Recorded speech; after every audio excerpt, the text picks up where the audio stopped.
This is Sean here from Sean and Andrea Hicks YouTube channel. So I just kind of want to just go over and just talk about what everybody's talking about in the media today. Basically this whole situation with Kanye West and the whole slavery was a choice comment, the Make America Great Again hat, just a lot of things like about that. And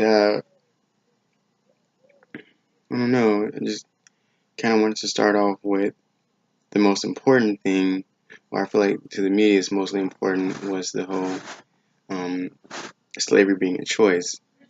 And he wasn't saying that uh, slavery was a choice, that we wanted to willingly be, just wanted to be slaves for so long. What I feel like he was saying was that when something persists for so long, it it gets to a point where you either adapt or you better the situation.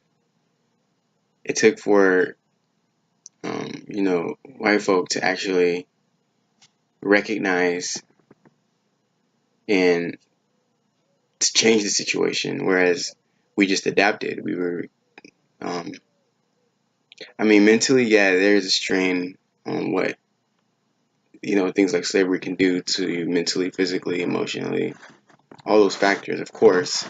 But I feel like that we as people were mentally complacent, and that we decided to just, this is our destiny, this is our future, and we're just gonna live the rest of our lives like this, and we had a few revolutionaries here and there, with being Nate Turner and Harriet Tubman and things like that. But for the most part, the bulk of the slaves were, you know, were, uh, trying to make the master happy and just doing whatever it could to just survive. But in that time, survive by their means, and not necessarily to better our situation, to better our means. And I'm not saying that, and I don't think Kanye was saying that, oh, we had the choice to get up and do something about it. But there's power in collectivity. And if we were collective enough to actually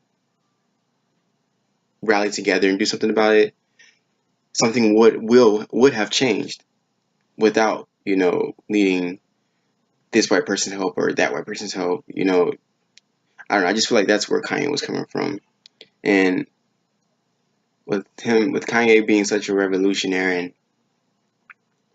being basically a black sheep, I feel like he is the type of person to think outside of the box in that sense. Kanye is the one to actually notice things like that and not only speak up on it, but show people and prove to people. And basically, he's a living embodiment of going against societal norms. And even in the interview, he said himself that he doesn't have the right words. And, if you want to get the full answers in specific, detail, he's not the person to be asking about all that.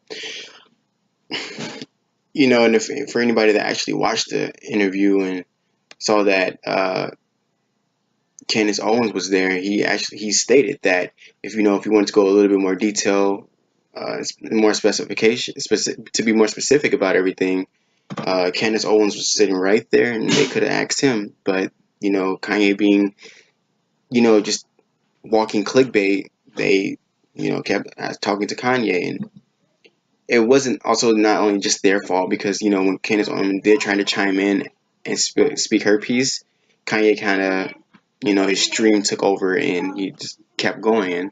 And a lot of people are afraid to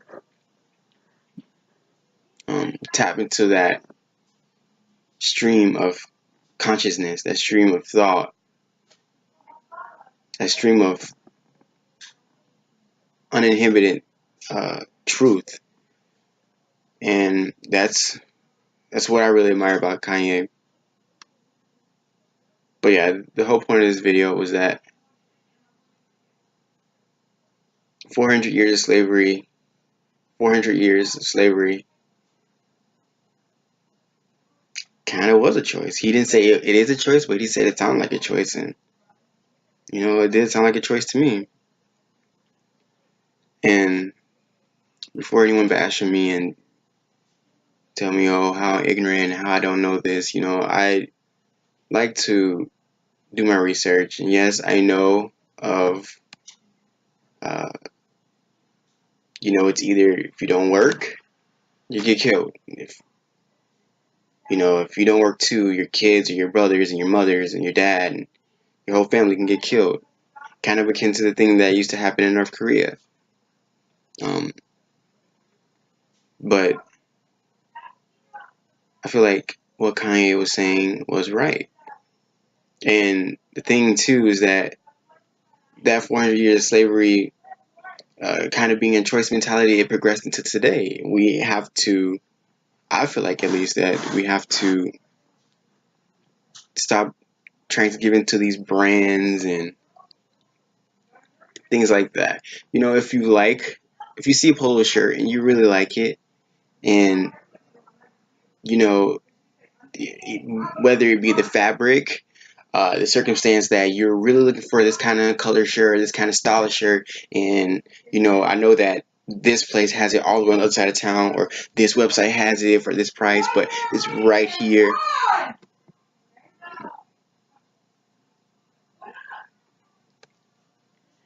And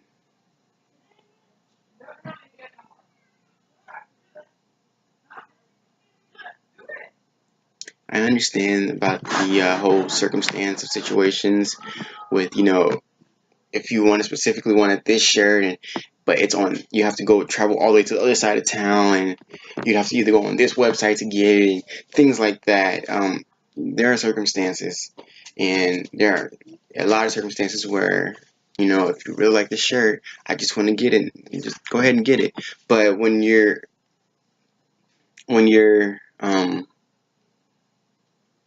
trapped in this cycle of going by just the brand, and the first thing in your mind when you see a shirt, oh, I see a horse and a guy on a horse, polo. Oh, I see brown and light brown, Louis Vuitton. Oh, I see green and red, oh, Gucci. When these things are such a thought process, or when these things are the first things that come to mind, and these are more important than, do I really like this scarf? Do I really like this jacket? Do I really like this belt? Like, you're spending hundreds and thousands on stuff that, I mean, if it makes you happy, it makes you happy, but to spend hundreds and thousands on things specifically for the brand, and that classism associated with that brand, it's a slave-like mentality. There's no escaping it. But I digress. That's a whole nother video for another topic. Just wanted to say that, Kanye, if you're watching this, there are people who look up to you, and there are people who agree with you and agree with everything you've been saying, you've been doing with this whole Donald Trump thing. I support it to the fullest. There are people that I feel like I was afraid to ever talk to, afraid to ever speak with, but I talk to them, I look them in the face.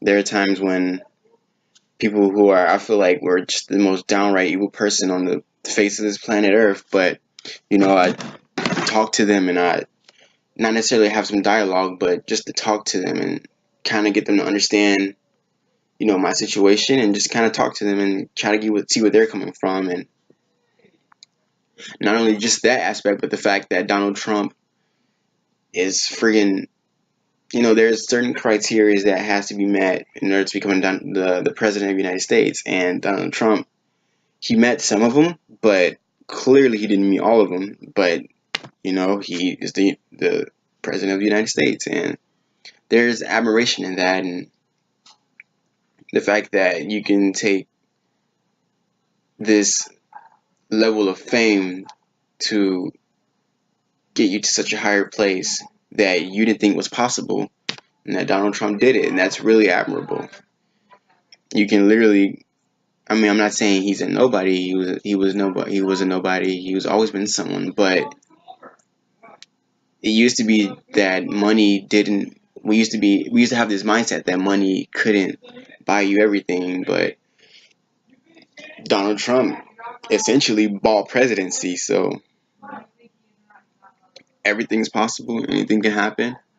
And Kanye took the first step talking to one of the most hated people in America right now, and hopefully that didn't if it didn't spark something, it's a step, it's a tiptoe into another direction to hopefully start something in the future.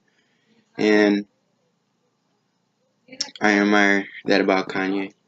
But that's all I want to say. Thanks.